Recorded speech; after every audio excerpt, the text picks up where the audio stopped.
Hi there guys, Steve from CCL. Today we're going to be taking a quick look at this. It's the Seidon 240m from Cooler Master. It's a maintenance-free sealed water cooling unit. So we've got a 240mm radiator, 2 times 120mm PWM fans, so they can spin really low on low voltage, etc. We've got sealed braided cable down here, or flexible tubing, and we've got a copper-based block. So it supports lots of CPU sockets, including 1150. So yeah, let's move the camera and see what you get. Right, okay, so I've moved the camera now so we can have a closer look at the packaging before I open the box. Now those of you that are incredibly observant will notice that the cellophane wrapping is now missing from this box, yet it was there a few seconds ago. That's because this is actually the second take on this one now. I had to package everything back up because something caught me out, and I will show you why it caught me out a little bit later on. So yeah, on the front of the packaging with the 240m in all its glory there, so we've got the pump, the fluid in and fluid out tubes there leading to the 240mm radiator. Now they do a 120mm version of this, so if the 240mm radiator won't fit inside your case, you can go for the single fan radiator, and that should fit most cases.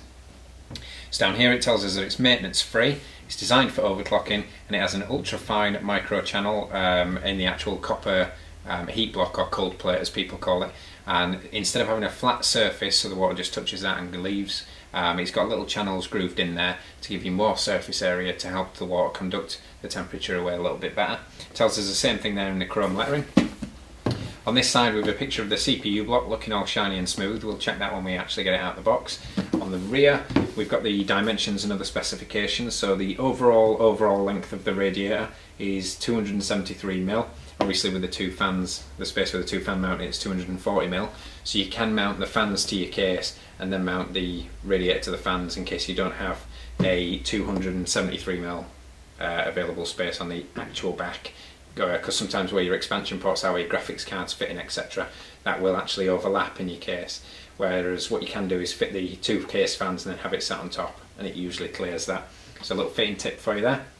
It's obviously 120mm total width as well. So on this side we've got the specifications. It tells us it supports Intel socket LGA 2011, 1150 there people, 1366, 1155, 1156, 775, AMD socket FM1, FM2 and everything from AM3 plus back down to AM2.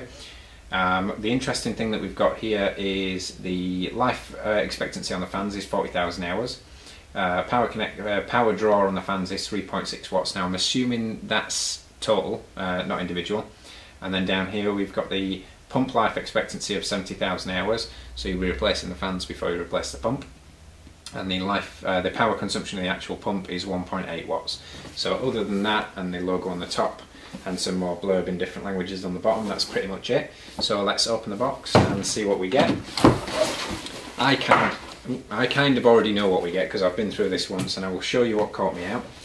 So we've got the two fans, we've got the two 120mm PWM fans, we've got the instruction manual and warranty information, we have a big bag of accessories, and we have the actual pump and radiator all in one unit there as well. So I'm just going to pop that to one side for now. That's it for the packaging. Now in the actual bag of accessories, which we're going to look at now, I'm going to show you what caught me out. So obviously we've got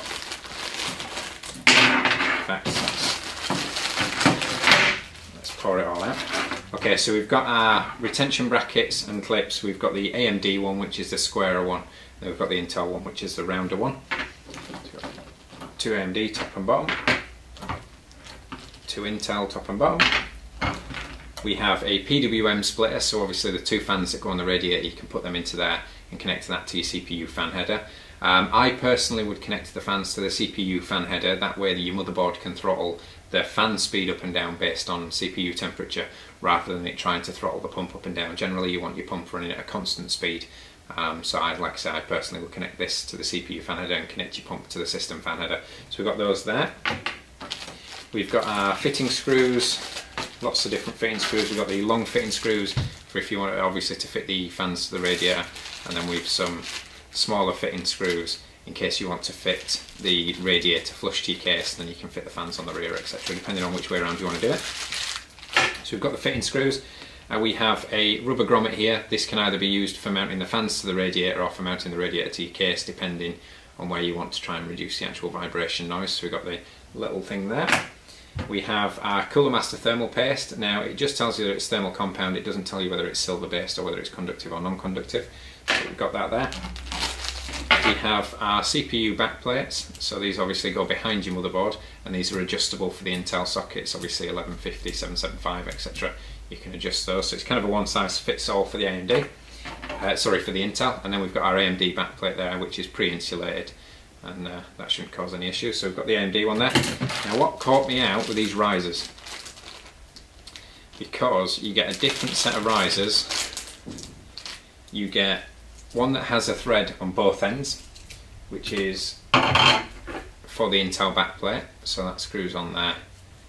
Obviously you'd have your motherboard sandwiched in the middle, that screws on there, and then the Intel retaining bracket, which will go on that way around, then screws into the top. So you've got those, but what you also have is one that has a male thread on one end and a female on the other. Now, first thought I had was, oh, that must be for the AMD one, but it's not. It's actually for socket 2011, because if you've seen the 2011 socket, you'll notice that it's actually got a big metal surround with threaded screws and nuts already built into it. So what you would do, instead of using one of the back plates and weight spreaders, you simply screw that into the side of the top socket 2011, and then the Intel retention clip will then sit on top and screw on there. So you don't need to use a back plate for the 2011. That's what caught me out, wasn't expecting it.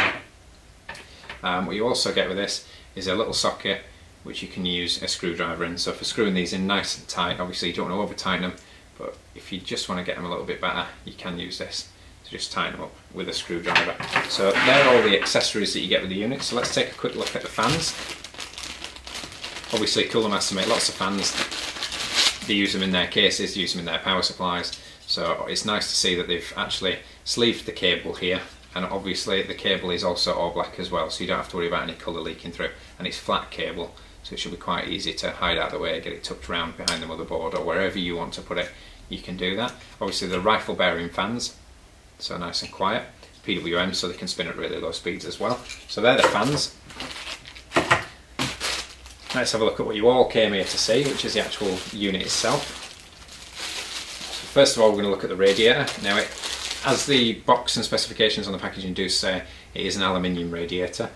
With it being a copper block, obviously Cooler Master have had to put some additives in there to stop any, I think it's oxidisation and rusting, etc. of the count of the fact that we've got copper and aluminium in the same loop. So you've got that there. Obviously you can see that it's all black, and we've got the rather flexible tubing on the other side. So with the screw holes on both sides, you can either choose to mount that to your case and then your fans on this side, or you can mount the fans to the back of this and then mount the fans to your case, or you can mount fans on both sides and have a push-pull configuration. It's entirely up to yourself. On the top of the radiator we have what I believe was originally the fill port, so that'll be where Cooler Master filled these up, and it does tell us that the warranty is void if removed on there, so you can't go taking that off.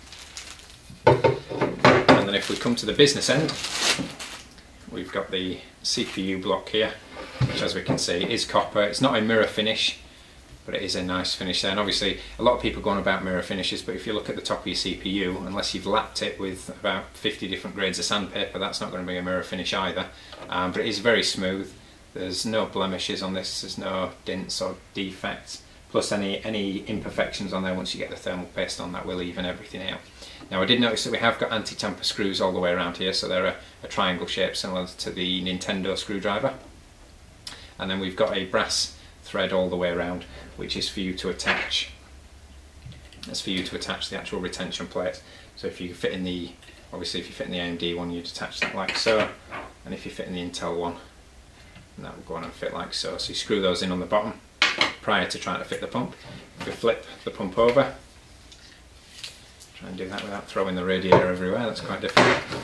As you can see there, we've got the Cooler Master logo, and like I mentioned earlier, we've got the Cooler Master pump there, which is part of the block, and it is quite industrial looking. I'm not sure if that's intentional or if that's obviously just to accommodate the actual pump there, but it does look quite industrial. And if you've got one of these units sat inside your case, obviously without a massive CPU fan in there, and you've got a side window, you've just got this little block staring everybody in the face. And it is nice to see that it's a little bit different. It's semi-transparent as well, so you can kind of see through it if the light catches it right.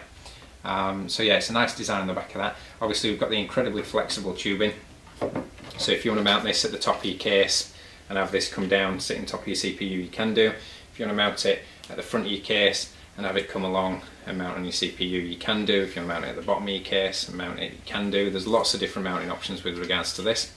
We've also got another PWM 4-pin sleeved cable there for the CPU pump. So obviously probably wouldn't fit this to your CPU header because you don't want it throttling up and down, you want it at a constant speed. On the side of the pump we've got joints for the actual tubing, which does flex and does move, so if you want to bend that in some nice way and tie it all, cable tie it up and get it nice and tidy, you can do. The only thing I would say that I think lets this unit down, and it's not actually a major problem because it doesn't let it down, is the fact that there is a sticker around the actual fan here, or the fan cable, sorry, or the pump cable, in fact, there we go. The actual pump cable has a sticker on it which is warranty void if removed. So it's the serial number for the unit, but you can actually take it off, and I think you could try and very carefully loosen the glue so that you could slide it up and out of the way, but you're still going to have that bit of an eyesore stuck on there, but that's not a problem for most people. I'm just quite temperamental like that. And then obviously you've got your do not recycle sticker, which I believe you can take off without worrying about invalidating the warranty. So yeah, all in all, that's it for the actual unit itself. Like I say, maintenance free. It says do not tamper with or remove the actual fill port there, so I wouldn't go playing with that. And that pretty much covers it for the Seidon 240m. So if you could rate, comment and subscribe. My name's Steve. Thanks for watching.